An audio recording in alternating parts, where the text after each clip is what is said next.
सुन मोहम्मद साहब ने जो आध्यात्मिक सच की ऊंचाइयां हैं उसे व्यवहारिक बनाने के लिए रमजान जैसे महीने को कितना अभूतपूर्व बना दिया। और इसके महत्ता को समझाने और बताने के लिए वो खुद बताए अपने विषय में कि इस कालखंड में जो रमजान का महीना हुआ करता था, वो खुद हीरा नामक गुफा में जाकर वही तपस्या करते थे, जिस तपस्या के बाद वो कह रहे हैं अपने अनुयायियों से करने के लिए, रोजा रखकर करने के लिए। और उसी हीरा नामक गुफा में जब ये सारी के सारी साधनाओं से गुजर रहे थे, तब इस महीना के 27वें दिन संभवतः प्रथम आयत कुरान की उनके ऊपर उतरी थी। अर्थात परमात्मा के साथ संबंध बना था उनका। किस कारण? इसी तपश्चर्या के कारण, जो तपश्चर्या उन्होंने किया, और उसी तपश्चर्या को करवाना चाहते हैं संपूर्ण मानव जाति से। कहते हैं तुम इस एक महीने तुम ऐसा तो करो कि दिन भर साधना में लिप्त रहो, कि मन का शोधन हो, मन की परिशुद्धि हो, मन का परिमार्जन हो, और तब मन के अंदर सिर्फ एक बारीक ईद की चांद के जैसा प्रभु की भक्ति प्रतिष्ठित हो जाए और कोई इच्छा तुम्हारे अंदर न रहे। ऐसे जब तुम्हारा मन हो जाएगा, तब जो तुम बांटोगे और ईद का मुबारक दोगे सबको, तो तुम केंद्र बन जाओगे करुणा का, प्रेम का, अहिंसा का, विश्व बंधुत्व का, भाईचारा का।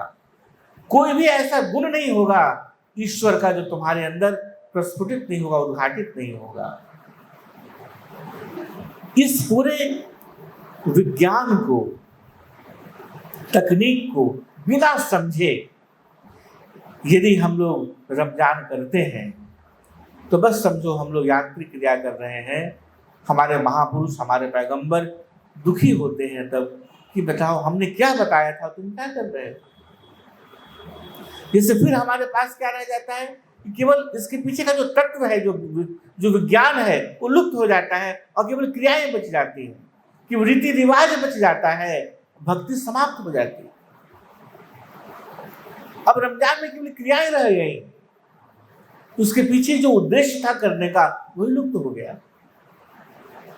रमजान केवल अब एक शारीरिक व्यायाम मात्र बन के रह जाएगा, जिससे बाकी जगह हम लोग करते हैं।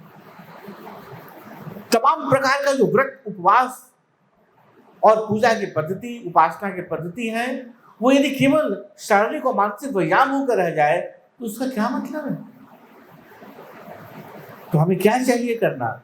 हमें उसके पीछे के विज्ञान को, ज्ञान को समझकर रमजान के इस पूरे महीने का वैसा उपयोग करना चाहिए जैसा मोहम्मद साहब ने बताया था करने के लिए। इसके पीछे के मर्म को समझने की आवश्यकता है कि हम इस रमजान के महीना को मनाने के लिए क्यों कहे गए थे, उसके पीछे का उद्देश्य क्या था, कि सब कुछ ईद के चांद को देखने का मतलब क्या है, इफ्तार करने का मतलब क्या है, और इस पूरे दिन भर परमात्मा की चर्चा में, अल्लाह की चर्चा में, खुदा की चर्चा में खुद को रखने का अर्थ क्या है, और ईद मुबारक बोलने का मतलब क्या है। यदि इस सब बात को हम समझेंगे, जो अभी हम लोगों ने बातें की, तब संक्षेप में हमें समझ में आएगा कि मन शोधन के लिए, मन परिशुद्धि के लिए ये पूरा तकनीक हमें बताया गया रमजान में करने के लिए, कि आप बाहरी कुटिष्ठ विचारों को अपने अंदर ना आने दें और आपके अंदर जो विचार है उससे आप परमात्मा में लगाए रखें। ये पूरा प्रयोग है इस एक महीने का, रमजान।